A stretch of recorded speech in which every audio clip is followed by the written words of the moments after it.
Shaver Mystery Secrets Explored. Hello, I am Credly Credlap. I recently began picking up racks and breaking them open to read the insides. I know nothing about Rogfogo other than what I have read and heard in various places. I don't know much else about it. Some people who live near me and have seen me looking at rocks keep asking me why. I just tell them that they're pretty, but that isn't the truth. Oh, some of them are pretty, alright, but that isn't why I'm looking. I'm looking for truth in the racks. Igneous and metamorphic rocks are fascinating to read, but they are more like broadsides.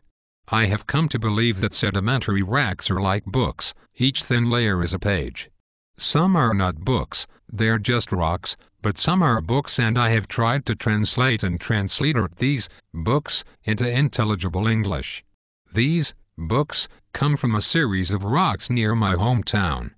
I call these rocks shaverit, though science knows them as sandstone, as I understand it. The process has been time-consuming and very difficult. I have had to try to translate from a language I know nothing about, using an alphabet I know very little about. The most useful tool I have is Richard Shaver's own Mentang alphabet. But even it is of little use when faced with rock pictographs which have absolutely no meaning in our world culture. I have had to try to piece together and mix and match to create the story. I do not know that it is even close to the story that might have been told so many thousands of years ago by the strange antediluvian creatures which then roamed the earth. The story as I have constructed makes a little sense. Rather than comforting me, it makes me suspicious. Why ought their stories make sense to us who cannot fathom their world? Ought not their stories seem totally alien to us? I don't know. This might all be a matter of fooling myself. Perhaps I have made mistake after mistake, until this bears as much resemblance to what happened so long ago as H. Rider Haggard's stories. As I translated, there were wide gaps where I had no idea of the meaning of the word which seemed to be in that space in the Rogfogo original. In those cases I have substituted my own words in order to make sense of the sentences. No doubt, I have made mistakes. No, certainly, I have made mistakes, and very likely, I have made mistakes in each case. Did, for example, they even think in what we call sentences?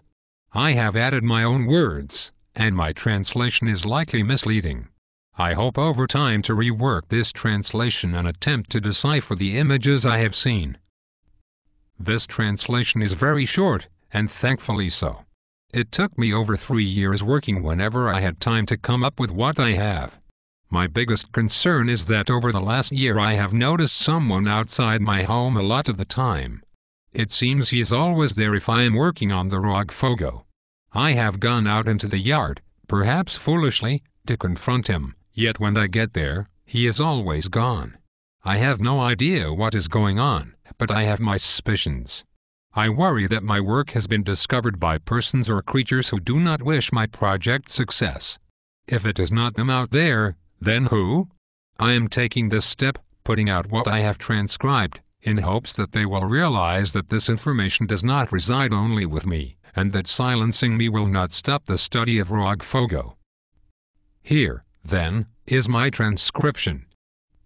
Ferdling Huntstead guessed. Ferdling stood across the wide valley, there beneath the tall snow-capped mountains from his prey, at guessed. She saw him and descended into the river and floated to Ferdling. You have offended the rites. You have desecrated the dreams. How say you to the bush of death or the mountain of Taw? Before them rose the sun of creation, bright red in anger.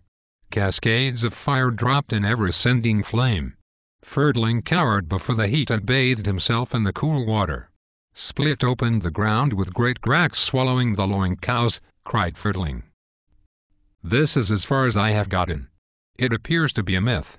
At least I hope it is a myth. Myths often lead to the soul of a civilization, and my desire is that this will lead to an understanding of the creatures who have vanished into the bowels of the earth.